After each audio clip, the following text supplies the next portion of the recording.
Sobat Juventini, masih dengan aku Amel ya, dan pastinya aku juga nggak sendirian ya. Nah, di sesi kali ini kita akan bahas tentang pertahanan Juventus ya, yang menjadi sorotan di dua pertandingan terakhir ya. Lalu juga ada Vlahovic yang jadi super sub. Terakhir kita akan bahas nih bagaimana Openda yang sudah bermain sejak awal beserta Zegrova yang debut bersama Juventus. Nah, tentunya aku bersama dengan dua narasumber kita, yaitu ada Mas Anton dan juga Mas Suryo. Silakan Mas Anton dulu deh. Boleh disapa teman-teman Juventini kita. Silakan Mas.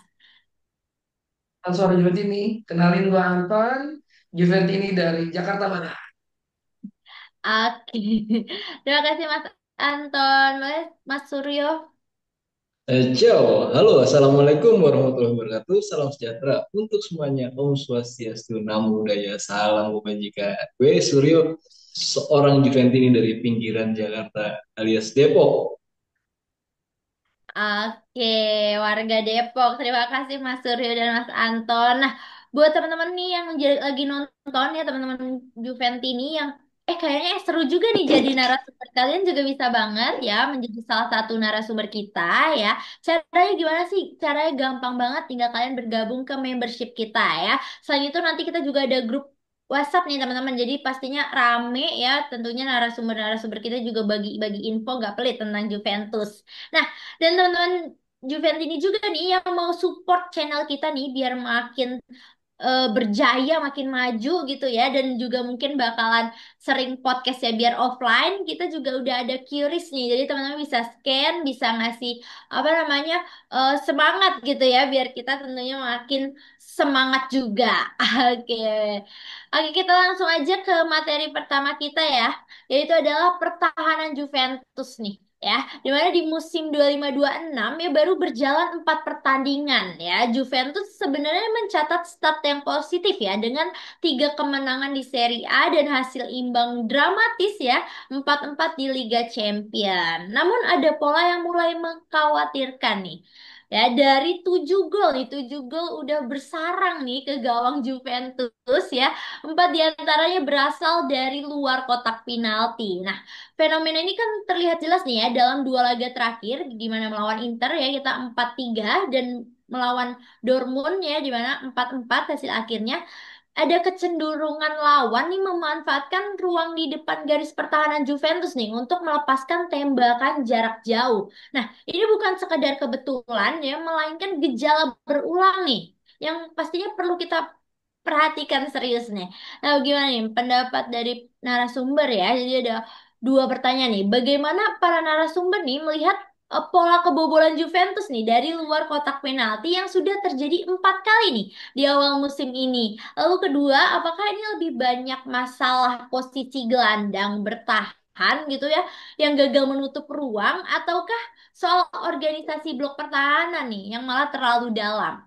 Ya, dan oh sorry, Eh, ada lagi ternyata. Kalau misalnya kita bicara solusinya berarti nih, lebih tepatkah Juventus memperbaiki pressing di lini tengah ya, atau meningkatkan koordinasi nih antara backline dengan gelandang agar jarak antar lini ini tidak terlalu renggang gitu.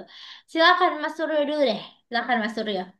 Nah, itu tadi setelah Mbak Amel itu mengeluarkan wacana, melepaskan Kiris ke dalam penyemangat kita sebagai seorang narasumber ataupun nanti katakanlah ada membership yang lain, melepaskan Kiris ke dalam kotak itu yang sudah tersaji. Nah, itu alhamdulillah terima kasih sekali. Lepaskan Kiris Anda menjadi kayak gol tadi ya kan. Nah, untuk yang gol terjadi ke kita atas 4 gol itu sebenarnya itu bisa diperbaiki dengan catatan. Ya walaupun kita bisa comeback, tapi ketika 4 gol itu terjadi dalam garis defensive line yang terlalu dalam sih sebenarnya. Kita punya gelandang yang cukup kuat dalam bertahan sebenarnya. Cuman memang masih ada kegalauan istilahnya. Apakah bertahannya ini sama rapat atau sama dalamnya posisi gelandang dengan back? Ya kan, jadi posisi blockingnya back juga terlalu rapat, jaraknya deket itu di gelandangnya jarak antara blocking gelandang dengan back itu terlalu rapat, kemudian kesannya jadi ya memang sih kita menghadapi tim-tim yang agresif seperti terakhir itu melawan Dortmund. Mereka juga punya kemampuan individu yang baik dalam melepaskan tembakan-tembakan jarak menengah seperti itu, sebenarnya kekurangannya ada namanya second ball. Nah, ini yang menjadi PR itu second ball. Ketika bola itu terpantul setelah melewati blocking pertama yang dilakukan, entah itu melalui gelandang atau back Juve, akan menjadi PR, apakah kita akan tertutup rapat dengan blocking lagi atau kemudian gelandang yang bertahan lagi di melapis si back ini gitu. Posisinya sih sebenarnya bukan salah pemainnya ya, tapi kita memperbaiki jarak antara gelandang terhadap back. Jadi tidak terlalu dalam tapi efektif ya. Bukannya dalam tapi nggak efektif ya. Karena dari segi pertahanan sendiri itu kalau dilihat kan kita mengandalkan pola 3 back which is berarti sektor itu sudah paten. Di 3 back itu sudah paten. Kemudian apa yang terjadi sepertinya blockingannya itu gak maksimal karena gelandang kita juga jadi dalam tanda kutip ya dilematis antara harus bertahan atau ikut bridging nyerang gitu. Ketika itu harus bertahan jadi kesannya tertumpuk dan itu malah menghalangi pandangan kiper sebenarnya untuk bola-bola yang sudut-sudut seperti itu, sudut sempit lah bisa dibilang seperti itu. Karena pemain-pemain yang bisa menggolkan ke gawang Juve itu dari second ball semua, itu menjadi PR. Nah, sebaiknya memang kalau untuk defensive line itu sudah pas tidak terlalu dalam tapi gelandang kita yang harus dimajukan seperti itu untuk mencegah supaya si back-back ini tidak gugup gimana gua harus memblokir dan gimana gua harus melakukan tackle seperti itu karena posisi pertama golnya Dortmund itu agak keki sebenarnya si Bremer antara ke kanan maupun ke kiri. Nah di situ apa galau lah gitu istilahnya.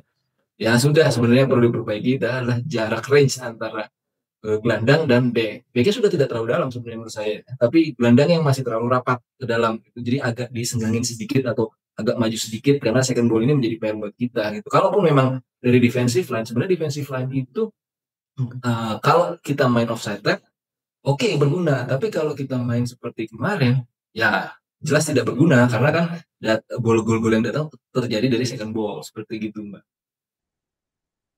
Oke, terima kasih Mas Suryo. Jadi kalau misalnya tiga itu kita kan pasang tiga back ya untuk di lini tengah. Itu kadang juga kalau misalnya bingung nih backnya geraknya bingung juga bisa mengaruh buat sisi pandang kiper ya dan juga tadi second ball ya kita masih kurang untuk di second ballnya ya. Oke, Betul. kalau dari Mas Anton bagaimana Mas pendapatnya? Silakan Mas Anton. Sebentar, sebentar. Gua membagikan semangat dulu, menggolkan semangat dulu, bentar ya. Oke, gue sudah menggolkan semangat tadi ya. Tolong teman-teman yang nonton Oke. Suara Jepet ini juga membantu menggolkan semangat ya. Jadi ya, Juventus itu tim Itali bro. Gila, kita kebobolan 7 2 pertandingan. PR besar buat Tudor ya. Mungkin gue nambahin bukan 4 sekarang. Bukan 4 Mel, tapi 5. Ada 5 gol dari luar kotak penalti sebenarnya. Dua dari Hakan, tiga dari Hmm. Dortmund. Si Adeyemi, Meka, sama Jan Koto itu semuanya dari luar kotak penalti semua. Ya, plus ditambah kiper kita di Gregorio kemarin 2 pertandingan terakhir kayak ketidur. Kayak ketidur di bawah Mister Gawang tuh. Jadi ya tidak berperan banyak. Ya, jadi memang kita kebobolan terlalu banyak sih ya. Gue setuju banget sama Mas Surya, setuju banget. Ini semua karena memang gelandang bertahan yang terlalu dalam sih Mas. Artinya begitu. Tapi mungkin kalau gue coba analisa ya, mungkin kita trauma musim lalu sih mungkin. Karena musim lalu tuh gini, musim lalu tuh kita gampang banget kebobolan dari sisi sayap. Kalau lihat dari pergerakan defense line Juventus sekarang, ketika diserang itu kalau kita bilang sisi kanan ya, ada Cambiaso yang nutupin, kemudian ada mungkin Yildiz kadang-kadang suka turun juga untuk bantu, sorry kiri kiri. Cambiaso suka nutup, kemudian dia suka nutup buat membantu bertahan ketika ada serangan dari sayap. Nah, tapi entah mengapa karena kita trauma waktu dulu nggak ada Bremer, jadi kita tuh gelandang bertahan kita tuh terlalu di dalam kotak penalti. Itu tuh betul banget. Jadi orang tuh kelihatan banget di second ball-nya itu ya udah kayaknya mengundang orang kayak ya udah tendang aja di luar dari kotak penalti, yuk tes yuk dan gol dan bener banget kata Mas Suryo. lawan-lawan kita nih pemain kualitas teknik tinggi dari luar Hakan itu kemarin 2 gol kayak gitu kan. Aduh, terus golnya Ade ini cepet banget, Meka juga Ada ini. tendangannya bagus banget. Cuman satu yang haram sebenarnya, yang Koto kemarin tuh. Iya, yang Di tuh. Giri-Giri. Itu kan harusnya nggak boleh. Em, jadi memang kayaknya memang PR dari buat Tudor. Mungkin karena trauma musim lalu kita terlalu gampang kebobolan dari sisi crossing, sayap. Jadi sekarang kita memperbaikinya, tapi malah sekarang itu ekstrim. Nah, mungkin solusinya menurut gua sebenarnya ada dua pilihan sih pendekatannya biasanya kan. Tadi kan ada koordinasi antara backline atau pressing kan. Kalau gue sih lebih koordinasi sih artinya. Mungkin agak naik sedikit gelandang bertahannya. Jadi harus kompresin ruang tembaknya biar jangan terlalu besar. Jadi orang tuh bingung di saya udah ada kemudian dikompres dengan gelandang bertahannya agak maju sedikit. Karena kalau kita main pressing cepat itu bahaya banget. Ya, kalau pressing cepatnya berhasil. Tapi kalau enggak, udah lewat tuh semua tuh, habis tuh. Kita pressing agak ke depan, langsung ke dalam. Wah, itu kita bakal ngulang PR yang sama gitu kan. Apalagi kita cuma mengandalkan Bremer yang baru sembuh ECL. Apalagi kita lihat kemarin si Bremer udah kayak setengah kehabisan bensin. Dia kan nggak bisa main setiap setiap match. Kita main-main match kan 3 hari sekali sekarang Juventus kan. Masalahnya Mas Bra, gelandang kita nih mampu gak? Soalnya untuk melakukan seperti itu perlu ada football IQ yang tinggi, butuh stamina yang luar biasa dan komunikasi yang bagus sebenarnya. Kalau gue lihat sih Lokatura udah oke nih komunikasinya, pengalamannya mereka udah main bareng satu musim. Tapi selain mereka, kalau kita bicara mungkin Atsik yang sekarang dipercaya kan belum kan ya artinya ya. Tapi ya itulah menurut gua PR Tudor gimana caranya menyeimbangkan rotasi dengan mengubah sedikit formasi biar gelandangnya tidak bertahan terlalu dalam dan semoga dengan cara itu tidak ada lagi gol-gol dari second line seperti yang Bro bilang. Menurut gua begitu. Oke, terima kasih Mas Anton. Jadi balik lagi ke gelandang tengah kita ya nih, harus benar-benar nih bisa dan juga butuh tadi football IQ ya. Dia harus berpikirnya juga cepat, terus juga benar-benar bisa membaca situasi ya. Kalau misalnya emang mau jaga ya jaga, jangan ragu-ragu ya kan. Kalau mau nyerang ya juga jangan ragu-ragu. Oke, kita lanjut ke Super Sub Vlahovic ya. Kita bahas Dusan Vlahovic ya, di mana dia kembali membuka musim ya 2025-2026 dengan performa yang menggugah perhatian nih ya, di mana dalam 4 pertandingan resmi ya, hanya 1 kali sebagai starter dan 3 kali dari bangku cadangan ya. Ia sudah mengoleksi 4 gol dan 1 assist ya. Angka ini menambah deretan catatan produktifnya ya di kompetisi elit ya. 101 gol dan 19 assist di level tertinggi sepak bola sebelum usia 25 tahun ya. Mulai dari Liga Champions, Serie A, Club World Cup, hingga Coppa Italia, Vlahovic selalu meninggalkan jejak gol nih ya. Meski begitu kita semua tahu nih tantangan utamanya kan tentu adalah konsistensi dan juga persistensi nih ya. Fans Juventus kan juga sudah terlalu sering nih melihat momen meledak sebentar lalu hilang lama. Nah, performa awal musim ini kan seolah memberi sinyal nih bahwa Vlahovic ini sudah lebih rebound ya. Dia lebih segar, lebih efisien, lebih matang. Nah, gimana ya pendapat para narasumber ya dari apa yang sudah ditunjukkan musim ini nih? Apakah ini ada tanda nyata nih bahwa Vlahovic ini sudah siap nih menjadi striker yang konsisten gitu ya? Bagaimana menurut narasumber gitu faktor apa aja nih yang bisa membuat Vlahovic gitu ya terus menjaga ritme ini sepanjang musim? Apakah dukungan sistem Tudor atau mentalitas yang lebih dewasa atau chemistry-nya nih dengan rekan setimnya? Eh, tadi kan sudah Mas Suryo, boleh deh. Sekarang Mas Anton ya. Silahkan Mas Anton. Kesukaan Mas Anton nih, bahas Vlahovic. Sab, kick Flaut! Aduh, gue bias lagi setengah musim kemarin dia vlog banget. Kenceng ngevlognya gitu parah banget. Apalagi zaman Mercato kemarin ya.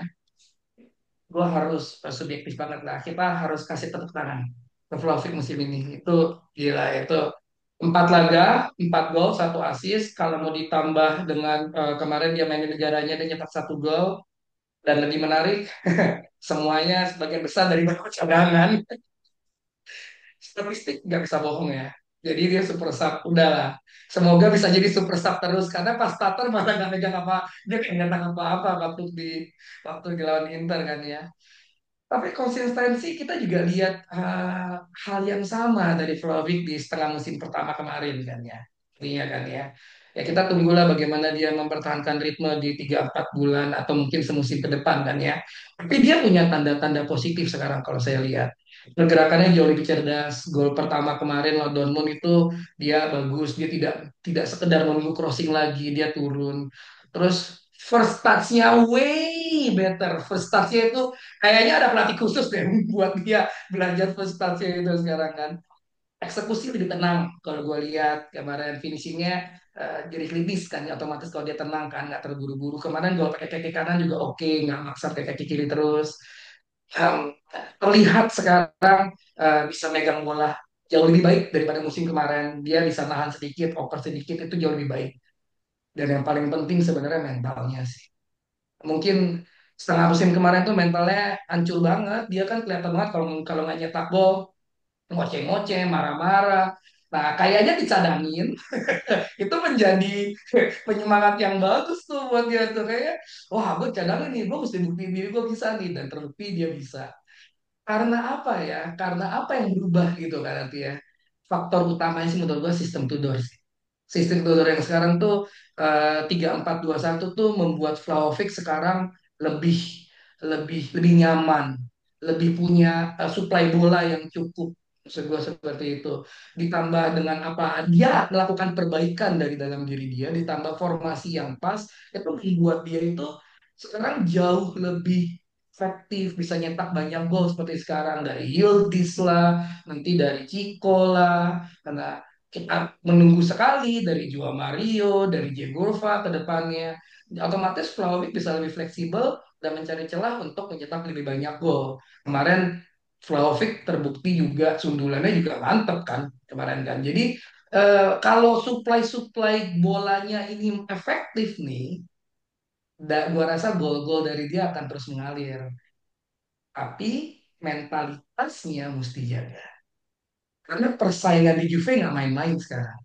Kita kalau lini depan ada Openda, ada David, ada Vlahovic. Siapa nih yang mesti dimainin nih? Ini Tudor nih punya PR yang sangat besar nih. Artinya bagaimana meraciknya, bagaimana menciptakan persaingan-persaingan yang bisa membuat Vlahovic bisa menjadi pembeda. Dan gue berharap Vlahovic cuma jadi super sub aja sih. Karena kalau starter kayak kurang bagus deh. Jadi our team Vlahovic become a new super sub. Oke. Oke, terima kasih Mas Anton. New Super Sub ya. Dan tentunya pastinya perkembangannya sangat bagus ya. Dan kalau menurut Mas Anton ini pastinya ada dukungan dari sistem Tudor sendiri ya. Tadi formasi yang 4-3-2-1 dan juga persaingan baik persaingan antar pemain di Juventus juga semakin ketat gitu ya. Mungkin dia jadi introspeksi diri, motivasinya juga jadi makin mantap gitu lah ya. Oke, kalau dari Mas Suryo gimana nih? Ada pendapat lain Mas Suryo? Silakan Mas Suryo. Nah, inilah dia ya kan. Ini salah satu gue setuju tapi kurang sepaham. Artinya melihat dari sisi yang berbeda. Nah, teman-teman bisa ngedapetin ini juga di grup WA. Artinya dengan menjadi membership ya tidak harus tampil di sini kalau memang teman-teman malu dan tidak harus tampil di podcast. Tapi yang terpenting adalah perbedaan pandangan ini bisa menjadi sesuatu wadah yang baik, bertukar informasi, sharing apapun lah, sharing info-info tentang Juventus segala macam itu di grup WA. Nah, dengan jadi membership otomatis bergabung di grup WA. Jadi kalaupun memang teman-teman malu untuk podcast untuk podcast offline maupun online seperti ini, ya nggak apa-apa. Tapi dengan jadi membership bisa langsung jadi masuk di grup WA. Gitu. Nah, balik lagi ke Vlahovic. Karena memang namanya ya Vlaho out itu sangat sangat gampang sekali menjadi suatu apa ya gimmick gitu kan. Gimmick jadi Vlaho out, Vlaho out, Vlaho out. Nah, tapi di sini gue coba mencari dari sudut pandang yang berbeda. Kalau tadi Mas Anton setuju dengan super sub, gue ngelihatnya dari sisi lawan. Ya. Korelasinya adalah ketika back lawan sudah tergerus staminanya. Nah, di sini Vlaho masuk di posisi super sub, konsentrasi masih bagus, poin-poinnya kan dia penyerang ya, berarti otomatis parameternya gol. Nah, poin-poinnya adalah konsentrasinya masih bagus, staminanya masih oke, mentalnya nggak keburu marah-marah, ya kan? Nggak keburu marah-marah kalau nggak dapat bola, nggak tahu apa apapun lah ya kan. First touch-nya jadi bagus gitu kan. Dan dia harus menyadari bahwa dengan dia posisi super sub, ada loh ya, nggak melulu dia jadi utama. Karena kan sempat kemarin dia menjadi penyerang utama kan karena stok cedera dan segala macam. Ditambah tadi Mas Anton bilang sudah ada Jonathan David, kemudian siapa tadi Louis Openda, terus nanti kemungkinan Milik bisa bergabung gitu. Nah mungkin dari sisi pelatihan Igor Tudor membuat persaingan itu menjadi sehat. Artinya dia tidak menjadi penyerang tunggal yang memang tunggal karena pada situasi dan kondisi yang kemarin sekarang ada persaingan gitu. Sebenarnya sih bagus-bagus juga gitu super sub. Tapi gue ngeliatnya dari sisi lawan di mana lawan sudah mulai kelelahan, konsentrasi para back juga sudah berkurang. Kemudian untuk main marking juga terpecah kalau kemudian ada Vlahovic seperti itu. Kalau kita melihat melawan Inter segelas kembali lagi gitu, dia kan bisa memecah memecah stamina Acerbi. Acerbi sangat bagus dalam main marking ya kan, tapi karena dia fokus konsentrasi ke Vlahovic terus, jadi yang lain juga ya, maksudnya ini penyerang gitu kan, otomatis kan back terfokus konsentrasinya ke situ, jadi sama-sama blockingannya tuh di tengah tuh agak goyang gitu. Nah, ketika Juve sudah main open, kalau kita balik lagi ke Inter sedikit, itu wow, karena di situ tuh karena sudah terkonsentrasi ke Vlahovic gitu. Dan Vlahovicnya sendiri kan memang ini apa namanya bisa menelurkan gol gitu kan. Sebenarnya bagus juga jadi super sub, gue setuju gitu kan. Tapi gue ngeliat dari sisi yang berbeda, sisi lawan gitu, Mbak Mel. Oke, baik. Terima kasih Mas Suryo. Jadi kalau misalnya Mas ada Menurut Mas Suryo, perpanjang kontrak? Nah, itu bisa menjadi pertimbangan gitu. Kalau memang perpanjang kontrak dengan gaji yang diturunkan, why not kalau menurut saya. Tapi sekali lagi, memang PR-nya itu adalah gajinya. Kalau dia bisa menurunkan, sekarang mentalnya udah bagus kan, udah terjaga rapi. Gitu kan.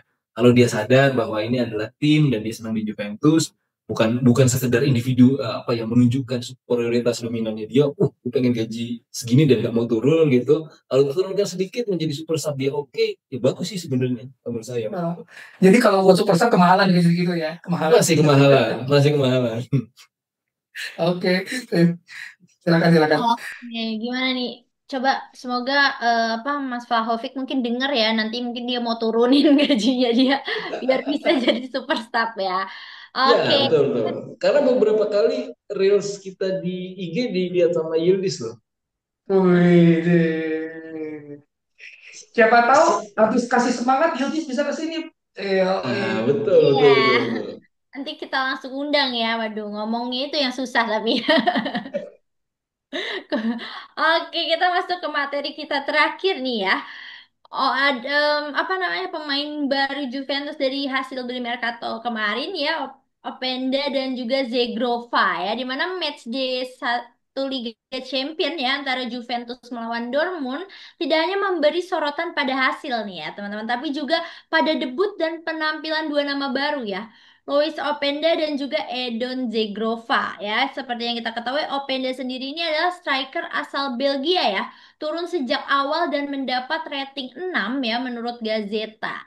Yang mencoba menegaskan diri lewat duel udara, pressing serta kontribusi defensif ya. Pergerakan yang menjanjikan cukup memberikan gambaran nih bahwa ia tuh bisa beroperasi sebagai tipikal striker modern ya. Namun jelas terlihat Openda ini masih butuh meningkatkan chemistry lah ya dengan rekan-rekan barunya, dan juga ketajaman penyelesaian nih juga harus diasah lagi nih. Nah, sementara itu kalau dari Zegrova ya, hanya mendapat menit singkat nih kemarin, tapi aksinya cukup menarik ya. Ia mengisi area yang mirip dengan Kenan Yildiz ya di sisi kanan ya. Dia juga mampu melebar untuk membuka ruang sekaligus bergerak ke pocket half space ya. Kalau aduh maaf ya teman-teman belibet. Kalau konsistensi ini kan bisa dijaga ya, Zigrova ini berpotensi langsung nih jadi opsi nyata. Sebaliknya, pemain seperti Conceição ya mungkin akan makin sulit nih mendapat menit ya bila tak segera menunjukkan perkembangan. Nah, nih ada pertanyaan diskusi nih ya. Untuk dari kita ke Luis Openda dulu nih, menurut narasumber gimana? Openda ini sudah menunjukkan potensi nggak sih sebagai striker utama ya, atau justru masih terlihat mentah nih dan butuh adaptasi panjang ya. Sementara dari Zegrova nih, dengan menit singkatnya itu kan dia sudah menampilkan pola yang mirip Yildiz nih. Apakah ini bisa jadi sinyal nih bahwa Juventus punya kedalaman baru nih untuk di sisi kanannya? Ya, silakan. Mas Suryo dulu deh, boleh Mas Suryo. Begini, kalau setiap striker itu parameternya adalah gol jelas. Cuman poinnya pada saat at the right time-nya ini itu yang harus diperhatikan atau menjadi tugas khusus Tudor gimana memasukkan Openda. Karena kita tahu sendiri, Openda sendiri yang bisa membuat cedera Bremer. Artinya, memang bukan tipikal striker yang bomber, yang istilahnya mengharapkan dari katakanlah dari 4 kesempatan terus langsung jadi bisa 3 gol gitu, enggak, bukan tipe striker seperti itu, bukan bomber gitu, atau dari 1 kesempatan menjadi 1 gol gitu, bukan seperti itu, tapi tipenya yang mengacak-acak dan diharapkan tidak terlalu lama proses adaptasinya terhadap style pemain-pemain pendukung atau teman-temannya yang lain gitu. Karena kalau terlalu lama juga Juve butuh hasil ya kan, atas transfernya dia maupun atas performa dia, KPI lah, key performance indicatornya dia. KPI seorang striker itu sebenarnya gol, bukan assist. Kalau memang dia bisa beradaptasi dengan iya, dia udah cukup bagus dengan tolak ukur yang kemarin aja dia bisa membuat Bremer cedera, artinya seorang Bremer yang memang back bagus jadi dalam tanda kutip ototnya ketarik-tarik gitu ya, walaupun nggak perlu pakai balsam otot juga gitu, tapi kan cedera gitu kan. Nah itu sebenarnya dia bukan tipikal bomber, tapi dia tipikal yang istilahnya ya ngacak-ngacak gitu. Ngacak-ngacak tuh agresif, mengacaukan konsentrasi lawan. Nah ini dia seperti itu. Nah semoga nanti dengan, ya kita tahulah gak terlalu tergantung pada satu formasi, artinya ada formasi cadangan. Nah itu jadi tugas khususnya Tudor, formasi cadangan ini nanti kalau dijalankan itu masuk nggak ke Openda seperti itu, atau dengan formasi yang sekarang Tudor harus membuat batas sampai berapa match dan berapa, atau katakanlah dan atau menit dimainkan Openda ini tolak ukurnya 1 gol atau 2 gol atau 3 gol. Nah nanti itu menjadi tugas khusus dari Igor Tudor dan manajemen kalau saya bisa menyarankan. Dan kemudian untuk Zigrova kemarin dapat menit yang ya nggak banyak sih sebenarnya, tapi cukup memberikan impact ya, karena kita tahu sendiri dia terkenal dengan julukan Messi dari Kosovo, dan dia pun sebenarnya menolak panggilan timnas karena akan konsentrasi bersama Juve kemarin waktu timnas Kosovo. Koreksi kalau salah ya. Nah ini sebenarnya dari niatnya memang untuk Juve sekali gitu. Dan dengan skill yang dimiliki itu dengan menit sedikit dia bisa memberikan impact. Nah, ini membuat suatu hasil positif atas kedalaman squad terutama di sisi kanan. Artinya tidak terlalu tergantung sama Conceição, tapi ada backup Zigrova. Dan kalaupun memang dalam tanda kutip ya Zigrova punya riwayat cedera yang panjang atau kita nyebutnya dengan kaki kaca, masih ada Conceição yang nanti bisa membackup Zigrova gitu. Atau katakanlah Conceição itu sudah buntu, Zigrova datang. Karena tipikalnya beda. Yang satu gocekan dengan speed, yang satu lagi gocekan dengan skill. Nah, itu beda. Bukan melulu gocekan itu harus dengan speed, tapi dengan kecerdasan juga bisa. Nah, Zigrova ini dengan typical intelligence dribble. Artinya bukan dengan speed dribble seperti Conceição. Sedikit berbeda, namun bisa menambah kedalaman squad di sisi kanan, ini berguna sekali untuk Juve. Itu Mbak.